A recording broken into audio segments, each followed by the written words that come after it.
from the Public Health Agency of Canada. They will be accompanied by Joël Paquette from Public Services and Procurement Canada to answer questions. Aujourd'hui, nous entendrons des allocutions du Dr. Theresa Tam, Dr. Howard New et Brigadier général Krista Brody de l'Agence de la santé publique du Canada. Ils seront accompagnés de Joël Paquette de Services publics et Approvisionnement Canada pour la période de questions. Following the remarks, we will open the teleconference line for questions from the media. Suite à la présentation, nous répondrons à vos questions. If you wish to ask a question, please press star 1 on your phone. Si vous désirez poser une question, veuillez appuyer sur étoile 1. Alors procédons. Let's begin. Over to you, Dr. Tam. Merci et bonjour à toutes et à tous. Thank you and I hello, wish everyone. to take a moment to acknowledge the recent discovery of unmarked graves at the site of a former residential school in Saskatchewan. I'm deeply saddened by the news this week and extend my thoughts to the Coveted First Nation as they grieve, as well as with everyone impacted by the residential school legacy. I encourage Indigenous peoples to reach out if you need support, such as through the Hope for Wellness or National Indian Residential School Crisis Lines. Bonjour à toutes et à tous.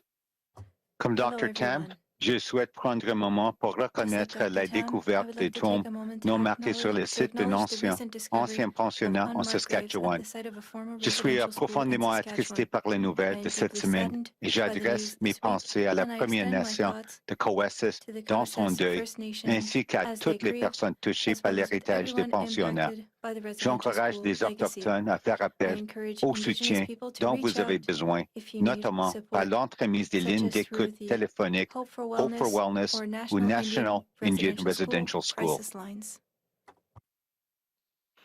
Today, we'll provide an update on the national epidemiology and modeling work that informs the ongoing management of COVID-19 in Canada. Over the past 2 months, we've made significant progress in bringing COVID-19 disease activity down and raising vaccination coverage up.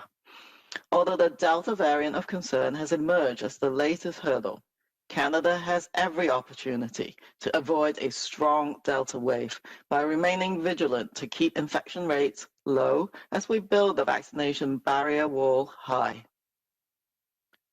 Aujourd'hui, nous ferons le point sur les travaux Today, d'épidémiologie we'll et de provide an modélisation update on the effectués national au epidemiology pays and qui modeling orientent la work gestion that informs continue the de la ongoing COVID-19 management au of Canada. COVID-19 in Au cours Canada. des 2 derniers mois, Over the past nous 2 avons months, fait des we've progrès made significant considérables progress pour ce qui in est de bringing réduire l'activité de la COVID-19 disease COVID-19 activity down et d'augmenter and la raising couverture vaccination vaccinale. coverage up. Bien qu'un nouvel obstacle se Although soit the présenté sous Delta la forme variant du variant of préoccupant concern Delta, has le Canada emerged peut as the faire ce latest qu'il hurdle. faut pour Canada éviter has une every forte vague opportunity to Delta. avoid a Il strong nous Delta suffit de wave demeurer by vigilants remaining afin de vigilant to maintenir keep les taux infection d'infection rates bas low pendant que nous as we build élevons the haut la vaccination barrière barrier wall vaccinale. high.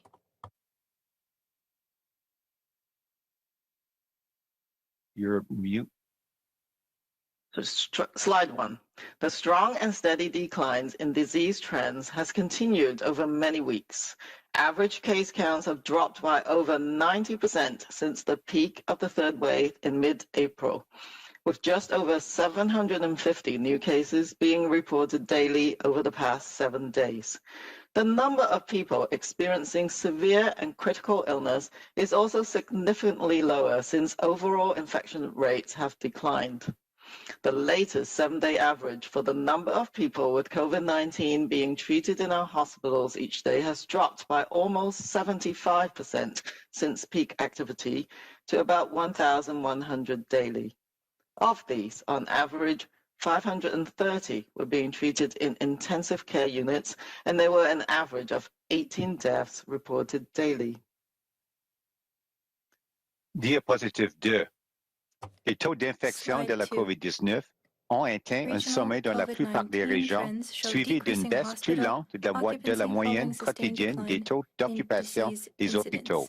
Toutefois, dans les régions où les taux d'infection baissent, mais sont encore élevés, comme au Manitoba, l'occupation des lits d'hôpitaux n'a commencé à diminuer que récemment.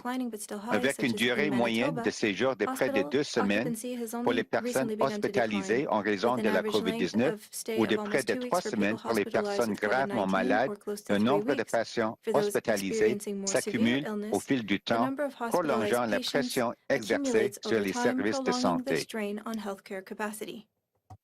Slide 3. Hospitalizations have declined and stayed relatively low for seniors aged 80 years or older who were prioritized for vaccination from mid-December. Among all other adult age groups, hospitalizations and ICU admissions rose and were higher with increasing age during the third wave, as infection rates fell and vaccination rates increased among younger adults aged 20 to 59 years. A slower but steady decline in hospitalizations has been seen. Diapositive 4. À l'échelle nationale, la tendance de RT demeure inférieure à 1 depuis la mi-avril, ce qui signifie que l'épidémie est demeurée hors d'un schéma de croissance dans la plupart des régions du Canada. Slide 5. Canada continues to monitor for variants of concern using genetic sequencing, with over 30,000 or 18% of all reported cases sequenced in May. As case numbers fall, many areas are moving to sequence 100% of COVID-19 cases to maintain awareness of existing and emerging variants across the country. 4 variants of concern have been detected in Canada, and while the Alpha variant continues to account for most cases, the Delta variant has increased more than 4-fold since late April. The Delta variant is also the most contagious variant observed to date, spreading an estimated 50% faster than the Alpha variant. While we must remain vigilant, especially for variants with reduced impact of vaccines, a complete 2-dose series of COVID-19 vaccines provides substantial protection against variants of concern, including the Delta variant. Importantly, achieving high vaccination coverage across the adult population is expected to significantly reduce the severity profile of COVID-19 going forward. Diapositive 6. Plus de 34 millions de doses de vaccins contre la COVID-19 ont été administrées au Canada depuis le début de la vaccination à la mi-décembre. On estime que 76% de la population admissible âgée de 12 ans et ou plus a reçu au moins une dose de vaccin contre la COVID-19. Grâce à la récente accélération de l'administration de la deuxième dose, 26% de la population admissible est maintenant entièrement vaccinés. En particulier, les communautés autochtones et les territoires qui ont lancé leur programme de vaccination de manière prioritaire atteignent ou sont sur le point d'atteindre les taux de couverture vaccinale maximaux, notamment pour les deuxièmes doses.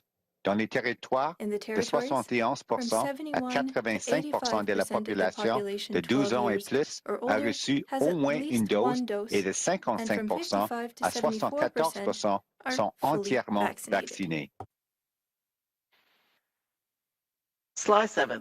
Across the age groups, we are continuing to see encouraging levels of vaccine uptake. At least 1 dose and fully vaccinated coverage is highest at over 94% and 64% respectively for seniors 80 years or older who were prioritized during the earliest weeks of the vaccination rollout. With the expansion of vaccine programs, coverage has increased stepwise across the younger age groups, helping to elevate Canada to the top 10% of countries with the highest per capita number of vaccine doses given worldwide. But even the modest targets we've set for a safer reopening are not the ultimate goal. They are stepping stones in Canada going for gold in vaccine coverage. It's important to get as many people fully vaccinated as possible to provide strong protection against symptomatic disease, severe illness, and emerging variants of concern, including the Delta variant. Keeping the momentum up during the last stretch will require targeted approaches to understand the factors that support vaccination and to remove barriers to vaccine uptake. This is where community-based programs excel. By understanding the needs of local populations and finding solutions to bring vaccinations where people are at, we can build a strong wall of vaccine protection, one community at a time. Diapositive 8. Slide 8. Parmi les millions de doses de vaccins administrées, on a signalé assez peu de cas de COVID-19 chez les personnes ayant reçu au moins une dose de vaccin contre la COVID-19 et encore moins de cas chez celles ayant reçu 2 doses. N'oubliez pas que les vaccins mettent un certain temps à agir, soit jusqu'à 14 jours après la première dose pour assurer une bonne protection et jusqu'à 14 jours après la deuxième dose pour assurer une forte protection. Selon les données fournies par les 10 provinces et territoires jusqu'au 12 juin, seulement 0,14% des personnes partiellement vaccinées ont été infectées 14 jours ou plus après la première dose, alors que seulement 0,08% des personnes complètement vaccinées ont été infectées 7 jours ou plus après la deuxième dose. Comparativement aux cas non vaccinés, ces personnes étaient plus susceptibles de ne signaler aucun symptôme et moins susceptibles de souffrir d'une maladie grave nécessitant une hospitalisation. Ces résultats concordent avec les études sur l'efficacité des vaccins qui attestent une forte protection contre la maladie grave. Slide 9. Based on Canadian data up to June 19th, short-term forecasting shows the predicted cases and deaths due to COVID-19 out to July 4th. The graph on the left shows the predicted number of cases could be in the range of 1,413,010 to 1,420,740 by July 4th. The graph on the right shows the predicted number of deaths could be in the range of 26,175 to 26,475 by July 4th. Diapositive 10. Ces prévisions actualisées à plus long terme montrent comment la trajectoire de l'épidémie pourrait évoluer jusqu'au début d'août, compte tenu des effets des variants préoccupants, y compris du variant Delta et de la vaccination. Dans l'ensemble, les prévisions suggèrent qu'à l'échelle nationale, nous nous attendons à ce que les cas continuent de régresser selon la trajectoire de la ligne grise. Selon les taux actuels de vaccination, alors que de nombreuses juridictions commencent à assouplir les mesures de santé publique, la bonne nouvelle est que nous pouvons encore nous attendre à la baisse des cas selon la trajectoire de la ligne bleue.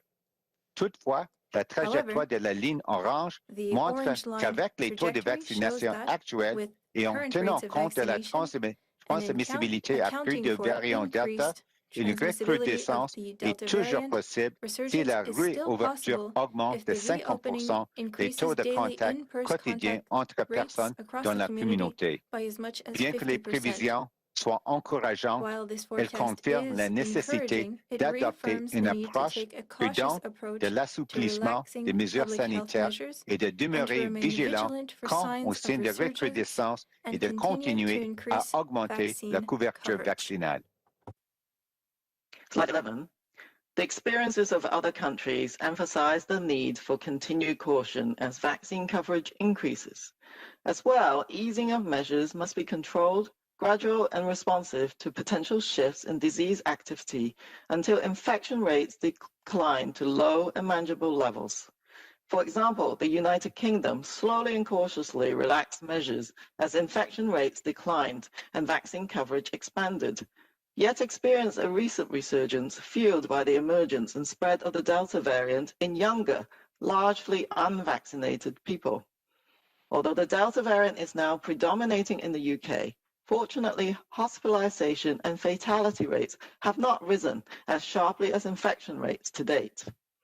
Nevertheless, in response to rapidly rising cases, the UK rapidly implemented measures, including increased testing, enhanced contact tracing, and targeted vaccination in affected communities to control the spread of the Delta variant. Most recently, the UK postponed the final stage of reopening by 4 weeks in order to buy more time to further increase first and second dose coverage.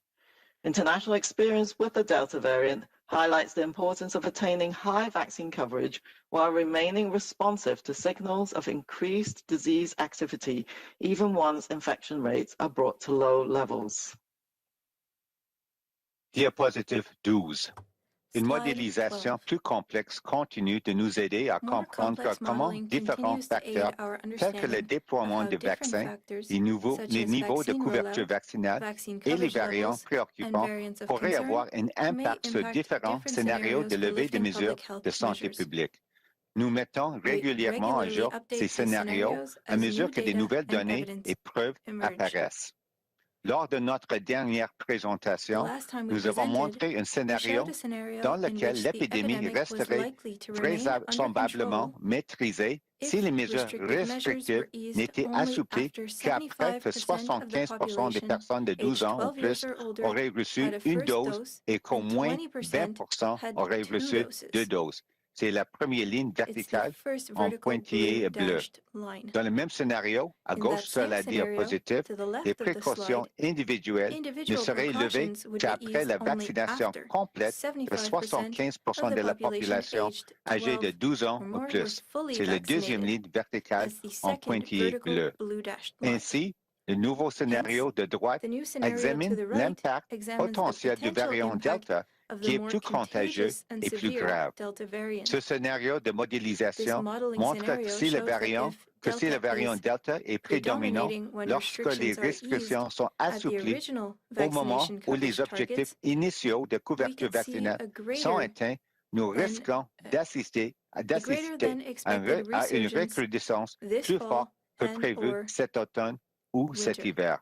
Il est important de noter que ce scénario montre également qu'il existe un risque d'une recrudescence plus forte en train de dépassement de la capacité des hôpitaux. C'est la ligne horizontale en pointillé rouge cet automne ou cet hiver.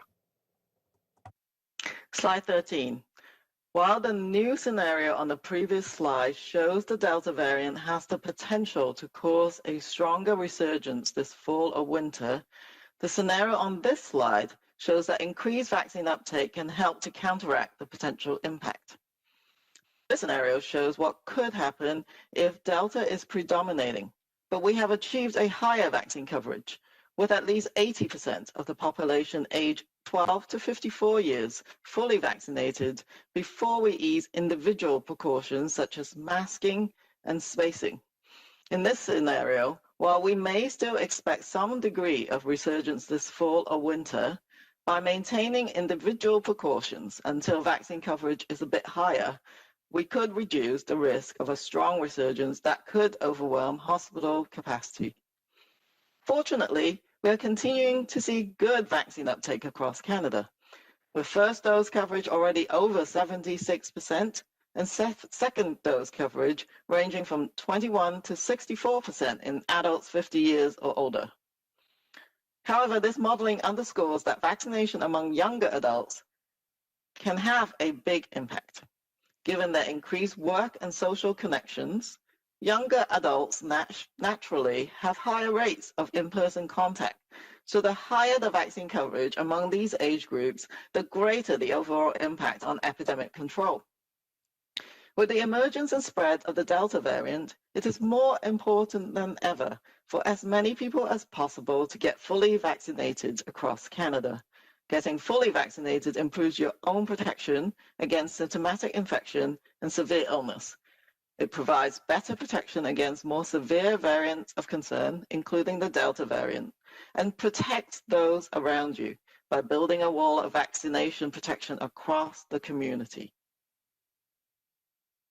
Diapositive 14. Nous avons fait ce qu'il fallait pour avoir une meilleure été et, en demeurant vigilants pour que le nombre de cas reste bas, nous pouvons demeurer sur la voie d'un automne et d'un hiver plus sûr. L'augmentation du nombre de premières et de deuxième doses administrées renforcera le mur de protection vaccinale contre la COVID-19, y compris le variant Delta.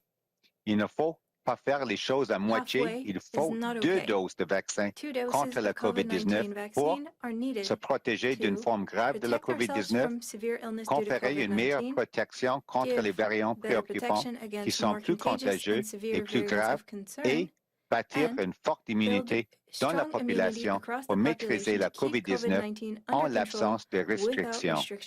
Les nouvelles orientations et les outils d'évaluation des risques individuels peuvent nous aider à prendre avec assurance des décisions éclairées pour profiter de l'été en toute sécurité.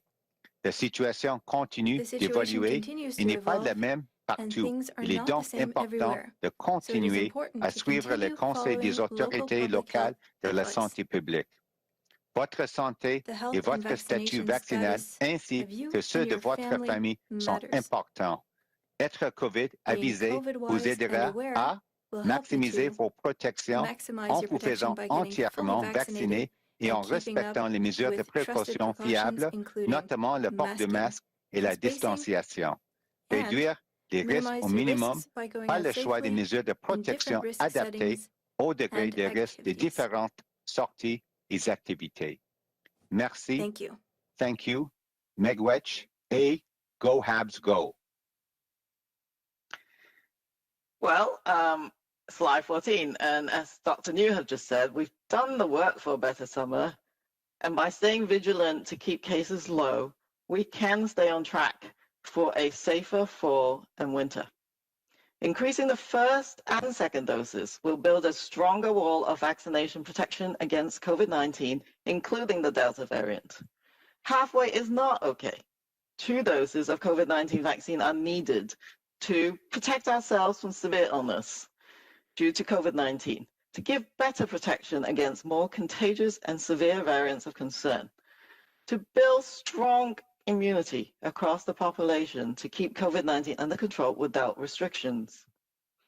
New guidance and individual risk assessment tools can assist us in making informed and confident decisions to enjoy the summer safer. The situation continues to evolve and things are not the same everywhere, so it is important to continue following local public health advice. The health and vaccination status of you and your family matters. Be COVID-wise and aware, and will help you to maximize your protections by getting fully vaccinated and keeping up with trusted precautions, including masking and spacing. Minimize your risk by going out safely in different risk settings and activities. So thank you, merci, Megwitch, and as Dr. New said, go Habs, go. Thank you. And I am now going to pass the parole, Brigadier General Krista Brody.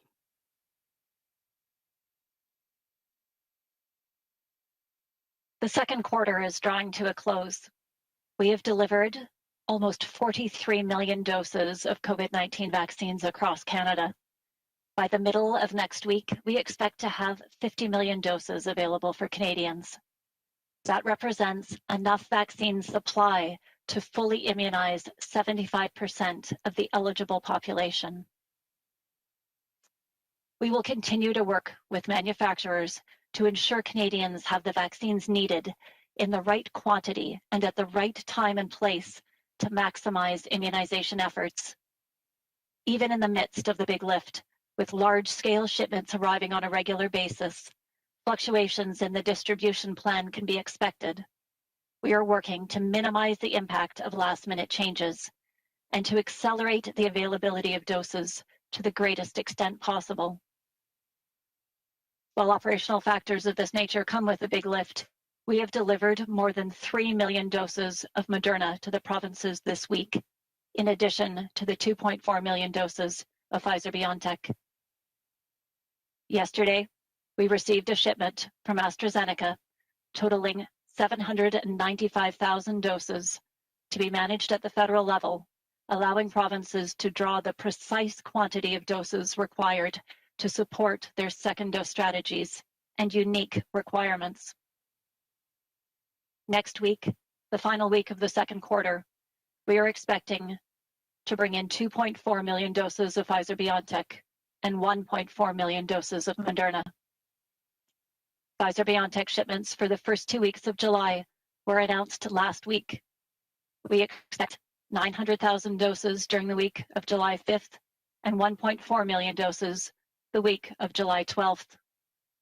Earlier this week, we received confirmation of the remaining July allocations of 3.1 million doses for the week of 19 July and 3.7 million doses for the last week of July, signaling the complete July Pfizer-BioNTech allocation of 9.1 million doses. We are working closely with the provinces to manage inventory of available vaccines as we draw closer to an optimal supply of the COVID-19 vaccines needed to fully immunize eligible Canadians in the greatest possible number. Le deuxième trimestre tire à sa fin. Nous avons livré près de 43 millions de doses de vaccins contre le COVID-19 dans l'ensemble du Canada. D'ici le milieu de la semaine prochaine, nous prévoyons avoir 50 millions de doses à offrir à la population canadienne. Cela représente une quantité suffisante pour vacciner pleinement 75% de la population admissible. Nous continuons de travailler avec les fabricants pour que la population canadienne dispose des vaccins requis en quantité nécessaire, au bon endroit et en bon moment pour optimiser les efforts de vaccination. Même en plein milieu de la grande poussée, avec l'arrivée de grands envois, les fluctuations continuent de se produire au niveau de la planification. Nous travaillons pour réduire au minimum l'impact des changements aux dernières minutes et pour accélérer l'offre de doses autant que possible. Malgré des facteurs opérationnels de ce genre dans le contexte de la grande poussée, nous avons livré plus de 3 millions de doses de Moderna aux provinces cette semaine et plus de 2,4 millions de doses de Pfizer-BioNTech. Hier, nous avons reçu une livraison d'AstraZeneca, totalisant 795 000 doses à gérer au niveau fédéral, permettant aux provinces de prélever la quantité précise de doses qui leur est nécessaire pour soutenir leur stratégie de deuxième dose. La semaine prochaine, qui est la dernière semaine du deuxième trimestre, nous nous attendons à recevoir 2,4 millions de doses de Pfizer-BioNTech et 1,4 million de doses de Moderna. Les livraisons de Pfizer-BioNTech pour les 2 premières semaines de juillet ont été annoncées la semaine dernière. Nous nous attendons à distribuer 900 000 doses durant la semaine de 5 juillet et 1,4 million de doses la semaine de 12 juillet. Plus tôt cette semaine, nous avons reçu la confirmation des allocations restantes de juillet. 3,1 millions de doses pour la semaine du 19 juillet et 3,7 millions de doses pour la dernière semaine de juillet. Le total est en 9,1 millions de doses de Pfizer-BioNTech pour le mois. Nous collaborons étroitement avec les provinces pour gérer l'inventaire des vaccins offerts, alors que nous nous rapprochons d'un approvisionnement optimal pour pleinement vacciner le plus grand nombre possible des Canadiens et des Canadiennes. Merci. Miigwech. We will now open the phone line to questions. We ask that you limit yourself to one question and only one follow-up. We will be taking your questions in both official languages. Nous vous demandons de vous limiter à une question et seulement une question suivie. Vous pouvez poser vos questions dans l'une ou l'autre des langues officielles. We will start with the first question. Première question, Roxane. Merci, thank you. Please press star 1 at this time to ask a question. Veuillez s'il vous plaît appuyer sur étoile 1 maintenant pour toute question. The first question is from Abigail Beeman from Global News. Please go ahead. Thanks for taking my question. I want to start in terms of Canadians getting their first doses. It seems that percentage is dropping, or the number of Canadians getting their first dose is dropping. Why, and what risk does that pose, especially keeping the Delta variant in mind? This is Teresa Tam. I'll start with the answer to that question. So in the presentation that we provided, there's some breakdowns in terms of what's happening in each province and territory, but also what's happening in each age group.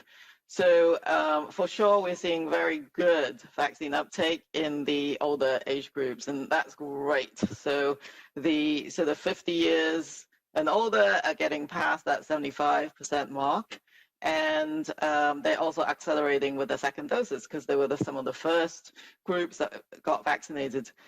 I think, as I said in the presentation, it's really the younger adults. I think that deserves a concerted effort.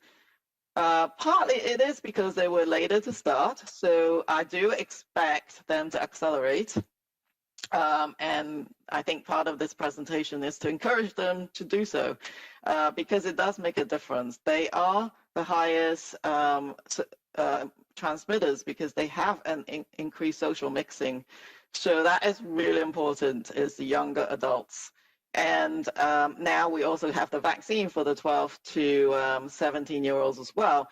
And we've actually seen a pretty rapid uptake in that age group. So that's encouraging.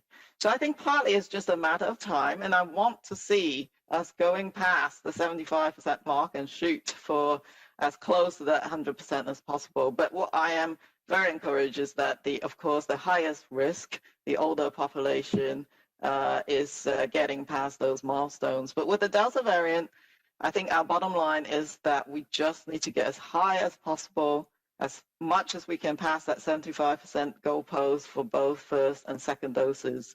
We do know that second dose is quite important in terms of strengthening your protection against that type of variant.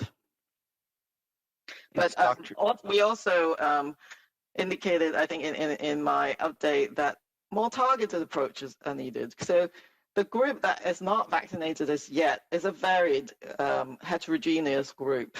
And there's no one size fits all, which is why a community-based approach using trusted voices, using different techniques to reach the unvaccinated is really important. So we've provided some funding at the federal level in terms of the Immunization Partnership Fund and the Community Innovation Fund in order to stimulate that.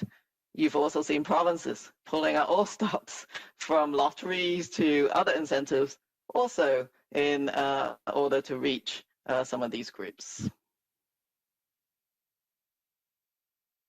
Thank you. And for my follow-up, in terms of those people who won't get vaccinated or who aren't getting vaccinated, can you speak to what life will look like? Will society normalize with a certain level of COVID at some point? What will that look like? Yes, so I've just been updated that the tools that we talked about at the end of our presentation provide some of the guidance for individual risk assessment. And of course, there's a population level consideration as well.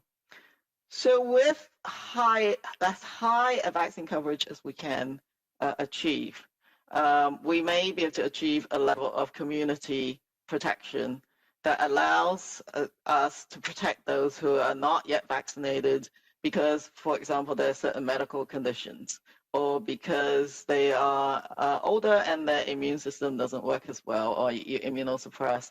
It's really important that we do our best to maximize protection to protect those who can't get vaccinated. And of course, kids under the age of 12 don't yet have a vaccine. So with all of that in mind, I mean, one would expect still some circulation of COVID-19, but we want to be able to get that suppressed to the lowest level possible prior to the fall winter season. So that's really important. And so I think careful reopening is important. So that will help keep virus levels low and enables everyone to be able to do more. What you will see in some of the tools, there's a suite of different ones. One is a tool that we supported from Horizon University, and that is a collaboration with the National Institute on Aging, but is adapting a previous tool that they have in terms of looking at a risk calculator.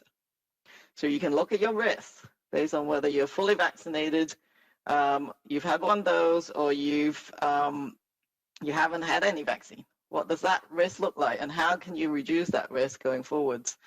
And we've just put up some guidance on life after vaccination on our website, so I'll get people to check it out, which means that some people may still need to protect themselves against circulating virus if they haven't been vaccinated. But if you are vaccinated, you get the really incredible protection that vaccine affords. Then you can do more without a mask and physical distancing. The bottom line, though, is all of my Chief Medical Officer of Health colleagues have said, please make sure everyone knows to listen to local public health, because the situation is different in every province. So I think what is looking like is the summer is looking pretty good. And what I'm watching for is what happens when each of the individual provinces reopen. And that would tell us whether we might get some sort of resurgence. But if the vaccination rates go up as high as possible, I think all of that can be manageable. The next planning, if you like, is moving then towards the fall. But I hope some of these tools will be helpful to everyone. It's Dr. Yu. Maybe the only thing I would add to what Dr. Tam has said with her very comprehensive answer is that, we have been getting these questions about, why don't we have guidance that's so straightforward and simple? Like, for example, the CDC in the US, yes, with 2 doses of vaccine, I can take off my mask. So I think I would just point to the Ryerson tool. It's a good, I think, a way of being informed and looking at and maybe thinking about all of the factors that people at an individual level need to consider before they do certain activities or interact with others, be it family, friends, etc. So I think it's worth your while to take a look at it, and I think hopefully it's educational as well, and you can use it for maybe a planned activity. But then as you do other activities in the summer, I think it just gives you some pause to actually carefully go through that personal risk assessment. Thank you. Thank you, Dr. New and Dr. Tam. Next question. Prochaine question. Thank you. The next question is from Marika Walsh from the Globe and Mail. Please go ahead. Good afternoon. Following up on that, I think I'm a bit confused about what you guys are saying. Dr. New, did you just say that you are in favor of people following the CDC guidelines? You said, yes, you can take a mask off if you're fully vaccinated. So it's very unclear to me what is the actual guidance you're giving. You're pointing people to an online calculator that, when I tested out, says that even when I'm fully vaccinated and the people I'm meeting with are fully vaccinated, our risk is moderate. Then you're pointing to this life after COVID chart that has been out since May and is about a population level advice. So specifically, what can people do who are fully vaccinated right now? Can I go hug my mom, or are you saying no, do not break your bubble? Okay, so thank you for the question, Marika. Maybe I'll answer because it was directed to me. I'm sure Dr. Tam will have something to say. So I apologize if you misunderstood. No, I think what you and others have been pointing to in terms of, for example, the CDC guidance, it makes it seem straightforward. Yes, I have my 2 vaccines. I can do whatever I want. And we're saying no. It's much more nuanced than that. And you can see by the tools that there's also a level of what I would call your personal sort of a risk assessment and risk tolerance. There's lots of factors in play. It's not as simple as what your status is with respect to your vaccination. It's also obviously understanding what the epidemiology is in your local community, and that's obviously, I think, reflected by the point we always make that follow the guidance of your local public health authorities, because they know best what's going on. Is the virus really circulating at a level that there's a potential risk in terms of transmission that might have an impact on the healthcare system and so on? But with respect to whether you can hug your grandparents and so on, if you look at the tool and do it in detail, it takes into account things such as what are the potential sort of underlying medical conditions, let's say, of your grandparents or others that you may wish to interact with, and a whole host of other factors such as indoors, outdoors. So I think I would just say that take a look at it. Hopefully Canadians will take advantage and recognize that that there's lots more than just saying a simple yes, no, what you can do with 2 vaccines. So I'm not sure Dr. Tam Sherman has something more to add. Thank you. Yes, and the Live After Vaccination page now should have 2 additional sections, and that adds to the community aspects of protection, but also now has what does being vaccinated mean for you, so as an individual. It'll have an infographic. It'll probably, I haven't actually seen it myself, since it's been up there. It should have red, yellow, and green bits that tells you some rules of thumb. So if you're fully vaccinated, for example, and you're outdoors with a small group of fully vaccinated people, by all means, consider taking your mask and no need to physical distance. But then if you're with a crowded, large crowd in a large house party, you have no idea who is vaccinated in or not, then consider following the measures that are put together by the organizers. If you yourself have an underlying medical condition and you're not sure if you're, even with 2 doses, you're well protected because you're immunosuppressed, then consider wearing a mask and maintain that physical distancing, or not attending if you don't feel comfortable. So I think some of the nuances are provided, but perhaps you were looking at a not quite updated website, so please check it out. Thank you. I am on the website right now, and there is no update, so it would have been helpful to receive that in advance of this technical briefing with the other materials. I think that what I'm confused about, and what many other people are confused about, is why the advice from your organization is, for example, you just said, if you're fully vaccinated and you're outside, you can take your mask off with a group. People have been unmasked, gathering outside for months now. That has been the point. We've been told that that is what's safe. So why does it seem that your advice for fully vaccinated has not at all moved the needle on what can be done when there is a marked difference between being fully vaccinated and not at all vaccinated? Yeah, you have to, sorry that this tool wasn't provided to you, but it's hot off the press, so you can ask us more questions that the next round. But it will show you there's a gradation, and really being fully vaccinated affords you a huge amount of protection. That is absolutely true. So you can go into some of these settings that are indoors with a much better sense that you are protected. But all I'm saying is that if you have an underlying medical condition, you may want to think about layering on more protection. But even unvaccinated people can go outdoors without a mask if there's no real active, with vaccinated people. So so the tool will go through all of that. And then if you're indoors with fully vaccinated people, you're having dinner, you're watching whatever, that's fine too. Take off your mask and don't have physical distancing. So it goes through all of that as well. So it's not just the outside. It does provide the fact that you can reduce some of those personal protections indoors. It's Dr. New. I guess, Marika, you're also commenting on, well, this has been going on for months or so on. I think, as we said in our presentation, look what's happening now with the spread of the Delta variant, and also the experience in other countries. Look at the UK, where they've had a good vaccination program, they've had high vaccination rates. They had a plan to sort of opening, right, loosening of public health measures, and they've pushed that back as the Delta variant has sort of obviously become more predominant. And look at another country such as Israel, where they were maybe letting go in terms of the use of masks, and now they're putting in more restrictive measures. So I think all these experiences in other countries also inform us here in Canada as a sort of cautionary tales. And I think, the advice we're putting out now, obviously that's in many ways complementary to what obviously local and provincial public health authorities are doing, are all meant to inform and help Canadians in terms of the risk assessment, what they can do. But I would say, hey,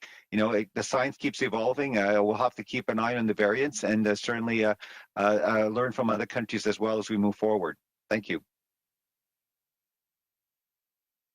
Merci. Prochaine question. Next question, please. Thank you. Merci.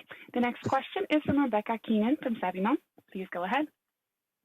Hi. Yes, I was wondering, what should parents know about the myocarditis risk in teens that has been linked to the COVID vaccinations internationally?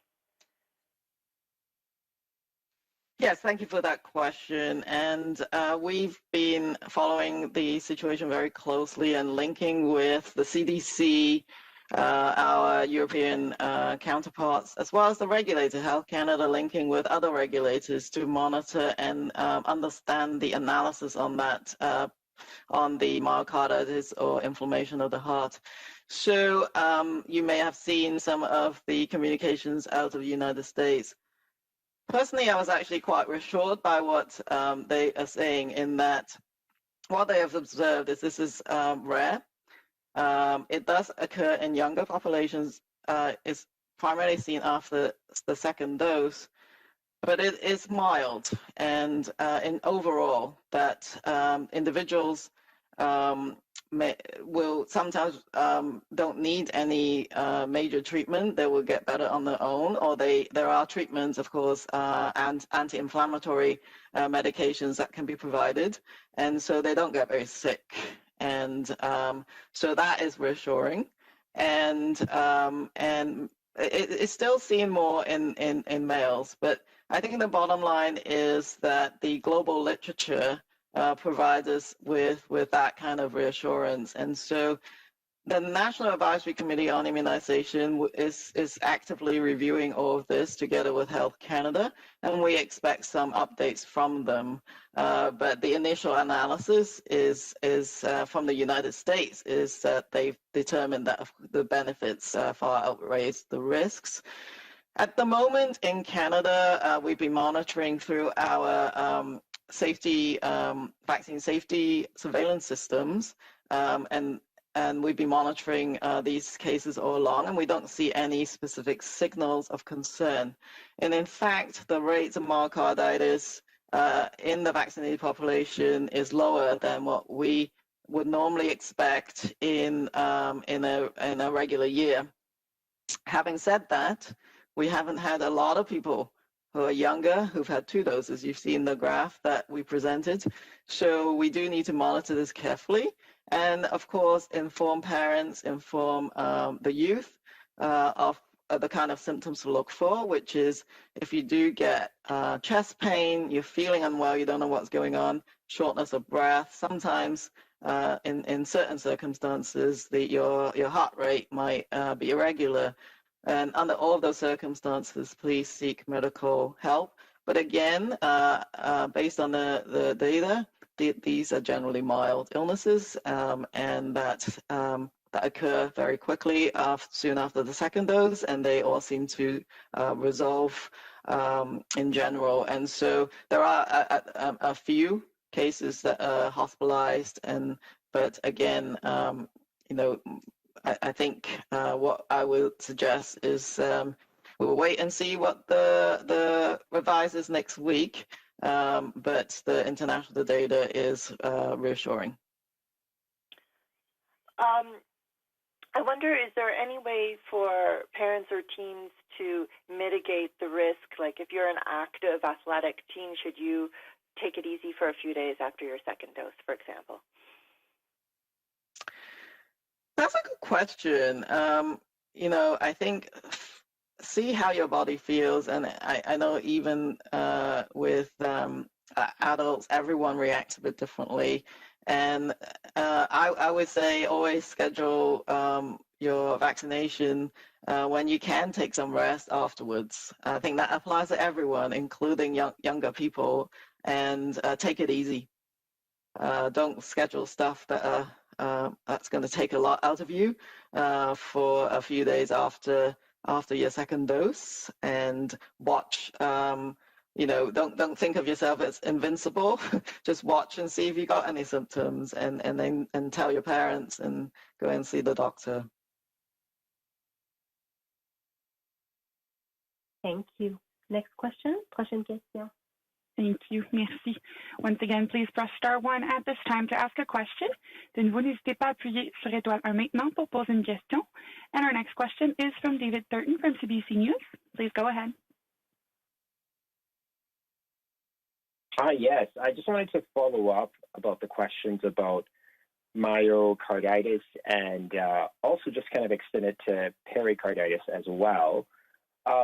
So the question that I have is, on Wednesday, the CDC released a sweeping overview of these conditions in young people with a possible link to, of course, the mRNA vaccines. One of the big takeaways was that the FDA was going to add a warning to the product information. So is Health Canada considering the same thing? Yeah, all of this is under consideration, and we will hear more quite soon, I think next week, both from Health Canada and from the National Advisory Committee on Immunization. To just remind people, of course, we are learning from the international experience because we haven't had that many younger population that's had 2 doses. So they need time to quickly examine that international information coming out of the United States and other countries. Okay, and just this other question comes from a viewer through our Ask CBCT. And just as we're mixing vaccines, some people are getting AstraZeneca and an mRNA vaccine. The viewer wants to know, is it true that mixing doses may not count as a completed series outside of Canada, even though they are widely permitted within Canada? So if you travel abroad and you have 2 different vaccines, well, this viewer wants to know, does this count as being fully vaccinated? So in the Canadian context, you would be, and these are authorized vaccines in Canada. I think the international landscape is evolving as we speak. Most countries are looking at this right now. Some countries, such as I believe France, for example, and others might take that into account. Many European countries actually have gone to mix those schedules. So I think those are the most likely countries that are going to accept that. But if the global landscape is actually quite complicated, each country has authorized different vaccines. We're also looking towards the WHO in terms of what they have authorized as well. And so I think the really key thing, as I've said, for the next while, please just check the country that you're going to see what their evolving rules are, because it is difficult to give you a rule of thumb. Of course, we will be speaking with international counterparts and indicating to them that this is an acceptable schedule for us, and encourage them to look at it in the same way, given the information that we know about how effective these vaccines are. But I can't give you that answer in certainty. Please do check. Thank you. La prochaine question sera la dernière. The next question will be the last. Thank you. Thank you. Our last question is from Stephanie Taylor from the Canadian Press. Please go ahead. Hi, thank you so much for taking my question. By avoiding coming out with a one-size-fits-all approach of what those who are fully vaccinated can do, what those who are partially vaccinated can do to get at the nuance, isn't there a risk that people will simply be left confused, overwhelmed, if they can't find these tools on the website, they just won't pay attention to them and they could get it wrong? It's Teresa time. I'll answer that question. First of all, do check out your local public health. 2 is that I think there's some very simple rules of thumb, which is if you're fully vaccinated, you can be quite reassured based on the variants and assessments against the currently circulating variants that you're going to be quite well protected, and that you can consider not masking or physical distancing under many different conditions. Where you do have to think twice is, of course, indoors, crowded, multiple people with unknown vaccination status. Then you have to sort of look at your own personal conditions as to whether you can accept that kind of risk. And so that's the general thumb. But outside is always better than inside. The 3 C's, just remember that still applies. Don't go out if you're sick, and all of those things I think people have learned. They've learned some really tough things over the last year and a half now, really. They've learned to adapt. They've learned to, they've really learned some of the basic foundational principles, and those are going to stand people in good stead. And then what you're doing is adding on top of that a significant layer of protection that vaccines are going to afford. And so I think that's just the bottom line. So the tool itself, I think what is the most evident is that if you're fully vaccinated, there's a lot that you can do now with a lowered risk.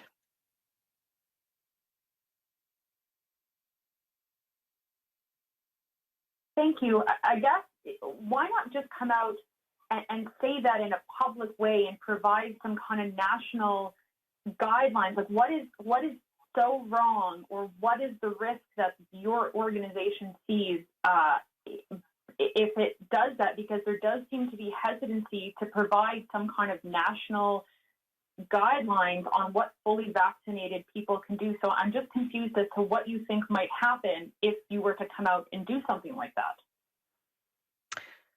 Yes, and we apologize that the tools were not ready, but we are expecting that guidance to be up on our website either now or very soon after this news conference. So we will provide that.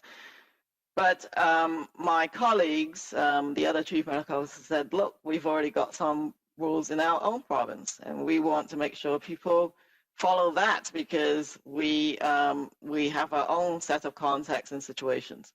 So I think that we've given people a rule of thumb, and that they should also then check in with their local jurisdiction. And you will see that, I mean, some of the top line messages that we have provided in terms of what people can do is that, is things like you can now consider getting close to people without wearing a mask, taking into account who you're meeting and the setting. You now don't have to quarantine after traveling. So that is being communicated for travel across the border now. You not necessarily need to quarantine after being exposed to another person with COVID-19. Now that you do have to follow the local public health advice, but that's as to the rule of thumb as well. So that is expected to be on our website, and please do check it out. And we apologize, this wasn't there before the presser started.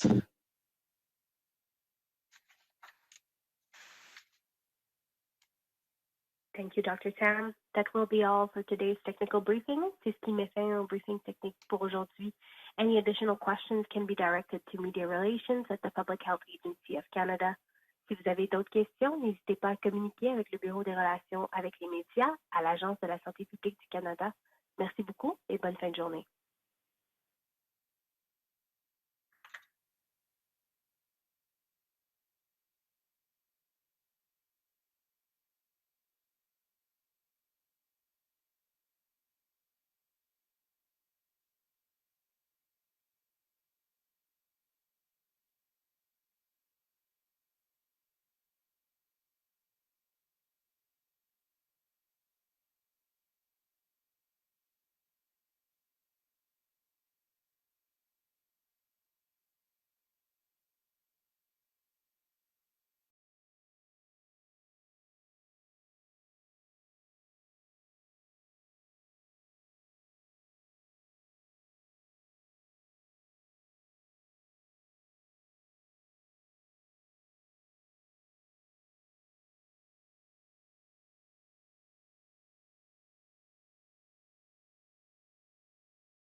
Lisa Tam, Dr. Howard New et Brigadier général Krista Brody de l'Agence de la santé publique du Canada. Ils seront accompagnés de Joël Paquette de Services publics et Approvisionnement Canada pour la période de questions. Following the remarks, we will open news this week and extend my thoughts to the Coveted First Nation as they grieve, as well as with everyone impacted by the residential school legacy. I encourage Indigenous peoples to reach out if you need support, such as through the Hope for Wellness or National Indian Residential School Crisis Lines. Bonjour, assisté par les nouvelles de cette semaine et j'adresse mes pensées à la Première Nation de Covet dans son deuil, ainsi qu'à toutes les personnes touchées par l'héritage des pensionnats. J'encourage les Autochtones à faire appel au soutien dont vous avez besoin, notamment par l'entremise des lignes d'écoute téléphoniques Hope for Wellness ou National Indian Residential. 76% de la population admissible âgée de 12 ans ou plus a reçu au moins une dose de vaccin contre la COVID-19. Grâce à la récente accélération de la